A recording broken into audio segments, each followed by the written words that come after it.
Eurodance Blog News with Tavi Marin. Hi everyone, it's Tavi from Eurodance Blog News, and today we got some huge updates from the world of trance music, and not only. So let's dive in.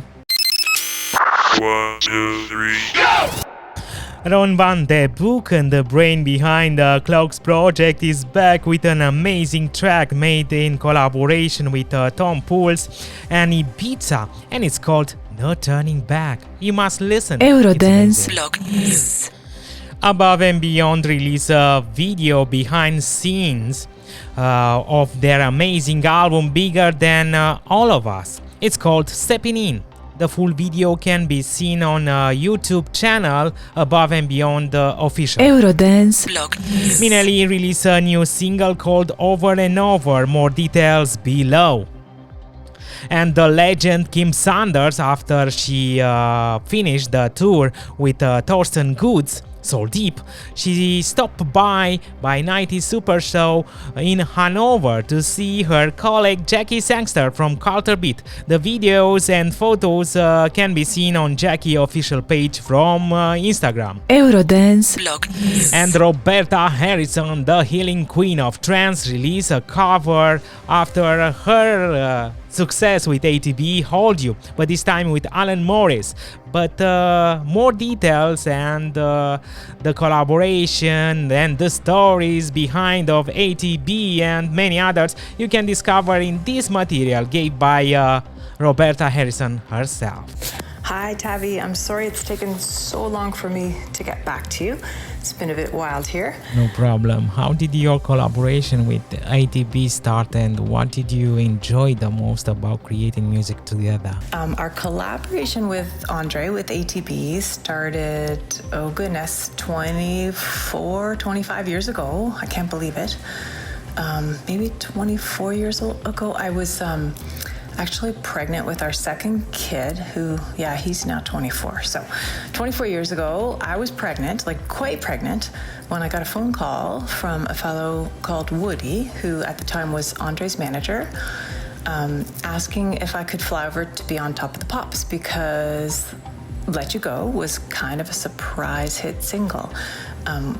Our record company here at the time, we were putting a song out with Warner Music Canada. They had sent it to a bunch of DJs just to get dance mixes for the clubs to try to push the song here in Canada as Wild Strawberries. But Andre loved it so much that he said, no, you can't pay me to mix this. I would like to put this on my record. So he put it on his record, but it was his third single from that record, if I'm not mistaken. And I don't think anyone expected it to go to number 7 on the pop chart in Germany. So anyhow, needless to say, I wasn't allowed to fly over because I was quite pregnant. I ended up having the baby right around the time that Andre was on Top of the Pops for that first week in the top 10. I think we were 9 that week. And so I sent my good friend and makeup artist, Pamela Neal, over, and she put on a wig and pretended to be me, because people lip sync on Top of the Pops anyhow.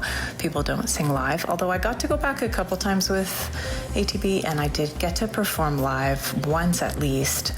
I remember Woody fighting for me and saying, look, she can sing, just let her sing for real. So anyhow, Pamela pretended to be me that first time while I was giving birth. And that's how we started working together. After that successful single, we had a couple more tracks with Andre, and then they invited us over for a whole month to stay at an apartment there in Bochum and do some songwriting with Andre, which was really fun. Did you feel from the beginning that your songs will become such huge international hits? Well, of course, we always hoped for that as naive young kids here in Canada starting out in the music business. But this hit with Andre was a big surprise and a wonderful surprise. It really opened up a lot of new doors for us. What is the most emotionally impactful moment you remember from that period? The most emotionally impactful moment from that period was probably playing with Andre at the German Dance Awards in Berlin, the year that our song was nominated, and that was really exciting. It was a big room, and it was really fun. How did the experience of success in dance music change you compared to your initial artistic path? Yeah, we kind of started as almost a little folky band here in Canada, and then we progressed to more indie pop, a little bit rocky sometimes. But yeah, collaborating with Andre, again, it kind of came as a surprise. We weren't really expecting that, but it ended up being a really wonderful thing for us because we'd been touring in Canada and the US, and then we started to have kids, and it got a lot harder to tour. So working with Andre and then other DJs and producers over the next couple decades allowed us to keep making music without having to be out on the road away from our family. So that was wonderful. We could, write the top lines, and I could record them, and then the DJ would take it off into the world and do their thing. So that was actually really good timing for us. What did you want to express through your voice and your interpretation beyond the electronic bit?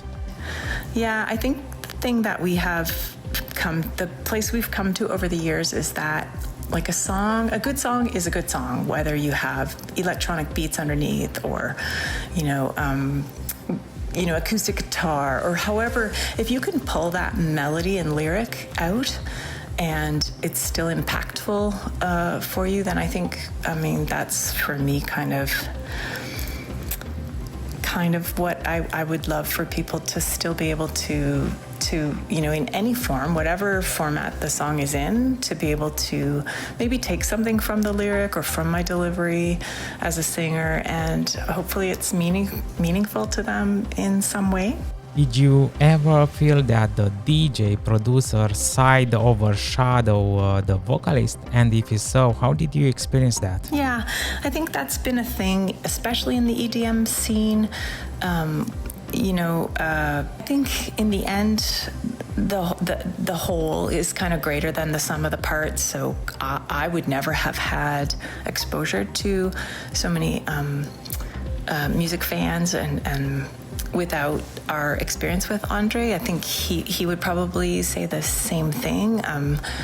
He'd had a lot of success in the UK with his first couple songs, but he has expressed to us that it was really Let You Go that really helped kind of keep his career going strong, and for sure that was our experience. Again, we weren't doing as much touring in Canada, and so this was a really great way to stay active, to stay creative, to continue to write and record music. So that didn't really bother me too much. It just wasn't a great time in my life to be out and about. I did some shows with Andre over the years, some TV performances, some live performances, and it's always a blast. But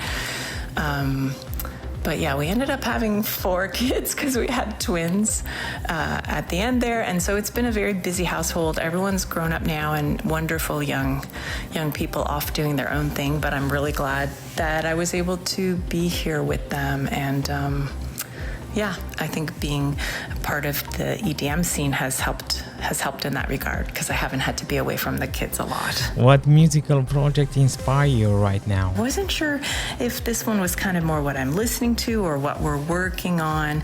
But in terms of what we're working on, there's my cat barfing in the background. I hope you can't hear that. Hairball alert. We're working with Raz Nitsan in the Netherlands. We've recorded a bunch of songs with Raz. We've been having so much fun. Some reworks, some Wild Strawberries, that's our band here in Canada, some Wild Strawberries tracks that were never released in the EDM sort of genre. And then we wrote some new songs together, so it's been really great. We also have some tracks on a record coming out from William Schneider, which we're really excited about. Ken has been busy here doing some lo-fi music. He's called Pantone VU. V as in Victor, U as in ukulele, Pantone VU, with a buddy of his, our drummer Ashwin Sood. So they have fun with that. And Ken's also been doing a lot of solo piano work, which is quite beautiful. And that's called Tenek Niswa, which is kind of hard to spell, but it's Kenneth backwards is Tenek, and that's what he's called. Ken and I have just finished recording quite a beautiful album, which is piano and my voice. So very different from the dance world, very spare. But again, I think depending on what kind of music you love to listen to, you may still be able to hear that melody, hear those lyrics, and it still means something to you, or maybe it'll just be an entirely different audience. If you could choose any DJ or producer to release a track with today, who will be and why? I've been reading and hearing a lot from Martin Garrix. That would be very exciting. I think that's also Netherlands, so that would be really cool. But yeah, I mean, again, just really happy to be able to write and record.